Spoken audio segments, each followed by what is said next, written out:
نماز کا مسنون طریقہ، قوما کی حالت، قوما کرنا، قومے کی حالت کا کیا حکم ہے؟ چنانچہ رکوع کے بعد قوما کرنا یعنی سمع اللہ لمن حمیدہ، یہ کہتے ہوئے بالکل سیدھا کھڑا ہو جائے، اس میں ذرہ برابر بھی جھکا ہوا ایسے نہیں رہنا چاہیے، بالکل سیدھے اسٹریٹ آپ جو کھڑے ہو جائے جیسے قیام کرتے ہیں۔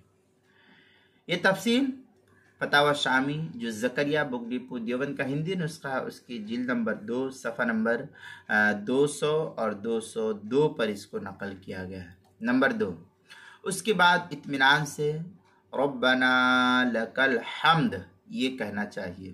یہ تفصیل در مختار جو زکریا بک ڈپو دیوبند کا ہندی نسخہ ہے، اس کی دوسری جلد صفحہ 201 پر اس کو نقل کیا گیا ہے۔ نمبر 3، اگر مقتدی ہو تو سمیع اللہ لمن حمیدہ نہ کہے بلکہ صرف ربنا لک الحمد یہی کہے گا، اور امام ہے تو امام دونوں کہے گا۔ چنانچہ یہ تفصیل در مختار جو زکریا بک ڈپو دیوبند کا ہندی نسخہ اس کی دوسری جلد صفحہ 201 پر اس کو نقل کیا گیا ہے۔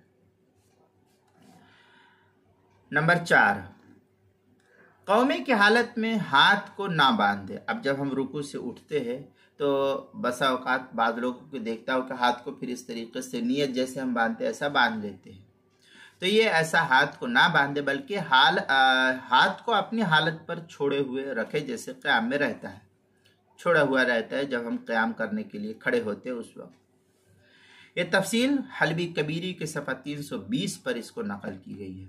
نمبر 5، قوما میں جلد بازی نہ کرے۔ بسا اوقات لوگوں کو دیکھتے ہو کہ رکوع سے ابھی اٹھے نہیں کہ پھٹ دینی جو ہے سجدے کی طرف چلے جاتے، تو یہ طریقہ ٹھیک نہیں ہے، بلکہ اتنی دیر ضرور ٹھہرے کہ تمام اعضاء اپنی اپنی جگہ پر سکون سے ٹھہر جائے، اتنی دیر کم سے کم جو ہے ٹھہرے رہے تاکہ تمام کے تمام اعضاء و جوارح جو ہے اپنی جگہ ساکت ہو جائیں۔ بسا اوقات اس میں جلد بازی کرنے سے یہی نماز واجب الاعادہ ہو جاتی ہے، لیکن ہم اس کا اندازہ نہیں لگا سکتے اور ہم کو اس کا اندازہ نہیں ہو پاتا ہے۔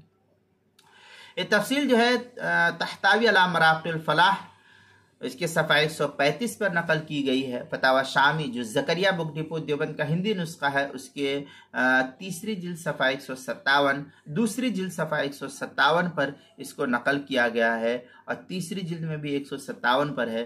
حلبی کبیری صفحہ 320، کتاب المسائل اس کی پہلی جلد صفحہ 357 اور 358 پر اس کو نقل کیا گیا ہے۔